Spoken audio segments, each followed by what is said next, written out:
It is my honor and my privilege to present to each of you President of the City Council of Philadelphia, the Honorable Darrell L. Clarke.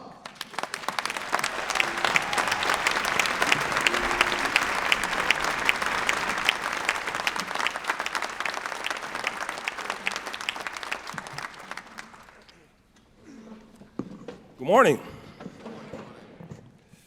It's an exciting day, and this will be an exciting year. I want to thank everybody who's come here today for the investiture and the organization of City Council. This is truly democracy in action, and I hope that you find today not only a pleasurable one, but an interesting one, and it will be that. We are proud to bring this inauguration to the Met Philadelphia for the first time and celebrate the continuation of the North Broad Street Renaissance.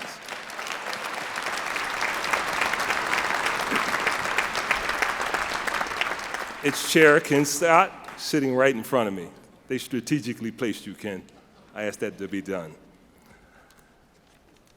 So before we begin, I just want to take one moment to express my sincere gratitude and appreciation to four very special people, not only to me, but of all of us. Council members who are concluding their term, they leave a legacy that will be truly written in stone. Councilman Bill Greenlee, Councilwoman Blondell Reynolds Brown, Council Member Al Taubenberger, and Council Lady Janie Blackwell. Let's give them a hand.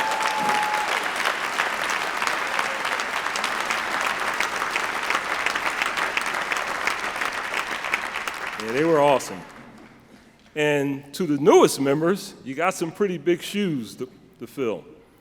So I want to acknowledge the four newly elected members being sworn in today. Councilwoman Kathy Gilmore Richardson,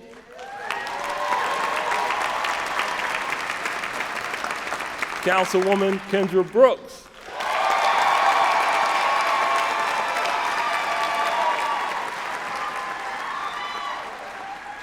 Councilwoman, I see you brought the crowd that you had at your inauguration party Saturday night. And Councilwoman Jamie Gauthier.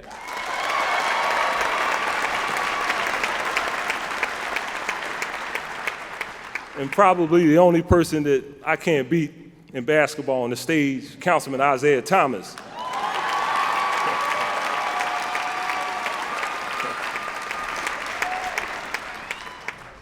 And lastly, I just want to say it is truly an honor to have allowed me and a privilege to have served as your council president for the last 4 years. I want to thank my members for, again, giving me this awesome opportunity. Guys, thank you all so much. We look forward to continuing some very good things for the city of Philadelphia. So to all of you, thank you so much. Okay, now the work begins. So 4 years ago, I stood on stage at the last inauguration, and I made a number of pledges as we sought new ways to grow our city's economy while helping more Philadelphians participate in that growth. And we made some progress. I said we would unveil a comprehensive energy strategy to help homeowners, businesses, city government increase efficiencies, reduce costs, and create 10,000 jobs over the next decade. And I got kicked 3-4 times by my staff and said, Darrell, what in the world are you saying? But I meant it. No, we didn't get 10,000 new jobs yet. But I'm happy to say that with the Philadelphia Energy Authority and the Office of Sustainability of Philadelphia, we have more than 1,000 new jobs in this very, very awesome energy efficient projects coming on job. More Philadelphians have actually installed solar systems in their homes, and over $100 million has been invested by companies and government agencies to retrofit their buildings to become more energy efficient. Our comprehensive energy strategy is saving energy, reducing utility costs, and more importantly, creating jobs. We promise to continue our efforts to ensure an equitable growth throughout Philadelphia and make sure every neighborhood is a community of choice. That is very important. And while we have made much progress, we still have much more work to do. Our Philly First Home Initiative, this is really a special program, which provides one-time grants to help first-time home buyers afford the down payment and closing costs of their home, is working extremely well. And if anybody bought a home recently, you understand what a challenge that is. So as a result of that, in 6 months, this program has helped nearly 900 home buyers achieve their dream of the most significant investment in one's lifetime, buying a home in the city of Philadelphia. This program is also helping to stabilize our middle neighborhoods and returning money to the city. Now, frequently we spend money and it doesn't necessarily come back. In this program, in return of $8 million in grants, the city actually realized $4.5 million to the city in real estate transfer tax. That's nearly a 60% return on an investment. That's a win-win for everybody. But this is no time to rest on our laurels. We must build on all of the positive momentum happening in Philadelphia, particularly in our downtown area, from the Comcast Technology Center to the FMC Tower in West Philly. Our skyline is growing, our economy is booming. Look out, New York. We're coming for you, all right? Our world-class academic institutions, Temple, Penn, Drexel, LaSalle, and St. Joe's, are producing thousands of college graduates ready to take on the world. And increasingly, these graduates are staying in Philly, drawn to our neighborhoods, our affordability, our vibrant arts and culture and restaurant scene that continues to grow. That momentum is real, and we should take a moment to celebrate it. But this is not the only story happening in the city of Philadelphia. We also are home to 400,000 people living in poverty. I want you to take that in for a moment. That's 1 in every 4 persons in the city is living at or below the poverty rate that is hovering around 24%. That's unacceptable to me, and I assume that it's unacceptable to all of you in this room. So, City Council took its first steps to address this significant problem. Council released a report. It's called Narrowing the Gap. You can go to councilphl.com, a shameless plug, to look at that document, and it talks about strategies aimed at alleviating poverty in the city. And it utilizes best practices from around the country and around the globe. Next, Council created a special committee on poverty reduction and prevention, and we put top people in charge. Councilmember Keona Sanchez, Eva Gladstein of the Kinney administration, Charmaine Matlock-Turner of the Urban Affairs Coalition, and my good friend Mel Wells of One Day at a Time. This past fall, the special committee met at City Hall and in neighborhoods around Philadelphia. Hundreds of citizens and stakeholders participating, lending their best ideas to create jobs and develop additional strategies. I want you to get this next one. Philadelphians are currently eligible for over $450 million in federal and state benefits. That's $450 million. But for various reasons, they're not receiving those benefits. We're working with experts to develop an actionable, and I say actionable, plan to get these benefits to eligible Philadelphians. Can you imagine the impact of poverty when we obtain several $100 million in benefits for Philadelphians? It will be significant. Soon, the special committee will meet again to issue a complete set of actionable recommendations for the city to help lift 100,000 people out of poverty by 2024, and we believe in setting goals. As I like to say, in the 1960s, and I'm not sure I was around then, somebody told me about it. I know folks will be on that Twitter trying to figure out, how old is this guy? Our country, we rallied together to send a man to the moon. And everyone, academics, engineers, political leaders, everybody worked together, and America achieved its moonshot. This is our city's moonshot. We must resolve this very, very troubling problem. So I'm calling on everyone, the business community, our top universities, colleges, nonprofit organizations, city government, and all of our citizens to work together to achieve this goal. That's an effort worthy of a world-class city. And that is just the beginning of what we can do and must do to working together. So last year, much attention was paid to the city's effort to attract Amazon to Philadelphia. And we didn't win. They made a mistake. But we did learn what happens when the business community and local government works together. Philadelphia and Pennsylvania put together a very competitive bid for Amazon. And you know what? We didn't get it, but it taught us a lot. We need to keep working collaboratively. The mayor's office, the city council, the business community, the Chamber of Commerce, our academic and nonprofit leaders to attract more companies and jobs to the city of Philadelphia. And we may not have gotten Amazon, number 5 on the Fortune 500 list, but why can't we work together and attract companies from the Fortune 1000 list? That would be a goal. And one good example is our growing healthcare sector.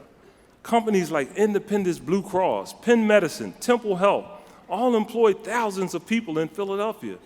But what about all the other companies emerging in the biosciences and life sciences fields? This is what we need to do. Go aggressively as we went after Amazon, we should go aggressively after those particular fields. So we need to work together, and it means jobs and opportunity for all of our citizens. So while we're talking about collaboration, I want to do this. Let's put to rest once and for all any notion that City Council is somehow anti-business. City Council represents a wide array of constituencies from domestic workers to the largest corporations in the city. Every constituency deserves equity and fairness under the law, and Council works to balance those interests every day in each bill or piece of legislation that we introduce. That is our job. And we are for workers, and we're for job-creating companies, and for equity and opportunity for every individual and industry in the city. So when we work together, we achieve these goals. When we stand divided, we achieve none of them. Our recent reform to the city's tax abatement is a good example, and I had to bring up something controversial today. It's in my nature. So some stakeholders wanted us to take no action to reform the abatement program, and it's credited with helping to ignite a building boom in the last decade in the city of Philadelphia that was unprecedented. And other stakeholders wanted us to do away with it in its entirety. But what Council did was get to work. Our staff carefully studied the history and the impact of the abatement. And in the end, we altered the abatement for new residential construction over the next decade, and we project that it will generate over $300 million in additional revenues for our public schools and essential city services. We kept the abatement in place for commercial activity because that creates jobs. So we did the appropriate balancing act, and we made sure that we continue to be competitive. So that's what we do when we work together. So as we focus on an economic agenda that creates good-paying jobs for everyone in our city, we must also pay attention to a growing gap between the jobs created by our technology economy and the skills possessed by our adults in our city. This skills gap is one of the many issues associated with income inequality in Philadelphia, and we must narrow that skills gap. We need more adult education classes and curriculums for citizens across our city.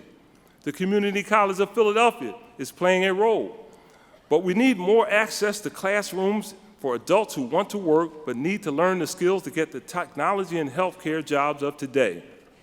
On a recent trip to Baltimore, I met with Mayor Young, and I learned what they're doing on this particular issue.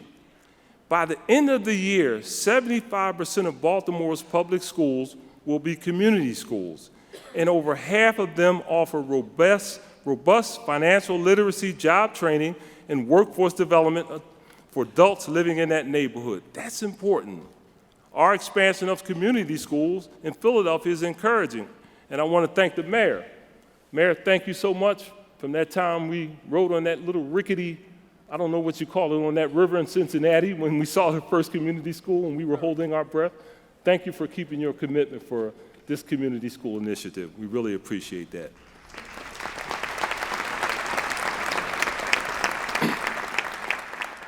And another issue that arises from a lack of economic opportunity is crime. And although violent crime declined slightly in Philadelphia last year, unfortunately, shootings and homicides did not. More than 100 people younger than the age of 18 were shot in 2019. We're talking toddlers, we're talking children, we're talking infants. That is totally unacceptable. So, council has done a few things, but we're going to need all of you. Council has taken action to protect our citizens, prohibiting guns at playgrounds, making more difficult to allow individuals who have protection orders to get weapons.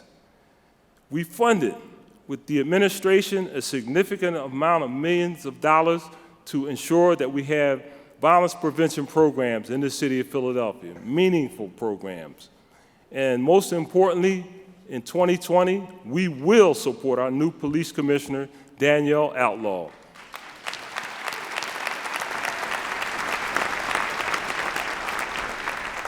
But, as she said herself last week, she cannot do this alone. She needs all of our help. We need all of your help. So together, we can make our neighborhoods safer, but we must work together. These issues all intersect with each other. 400,000 people living in poverty, a growing skills gap for people who want to work, but they lack the skills needed in today's economy, a lack of hope, too many guns on our street, too many people willing to use them. So to every citizen out there watching this inauguration who might think cynically that nothing will ever change, I simply say this: there is nothing we cannot achieve if we work together. Working together, we can lift 100,000 people out of poverty. Working together, we can create access to adult education that narrows the skills gap and helps individuals get on track to find jobs paying a living wage. Working together, we can support our new police commissioner in our efforts to reform our criminal justice system and make all our neighborhoods safer for all our citizens. Let that be our moonshot. Now, I'm not suggesting the challenges that lie ahead are easy. I am saying that solving these problems is essential to our future as a city that serves every citizen in the city of Philadelphia. President Obama said this, and man, do I miss him. Whew, man, I'm telling you. All right? You're talking about changing something to allow a third term. Oh, my God. Oh, I'm sorry, I'm going off script. Couldn't help it. So when you think about the challenges we face, this is what President Obama said: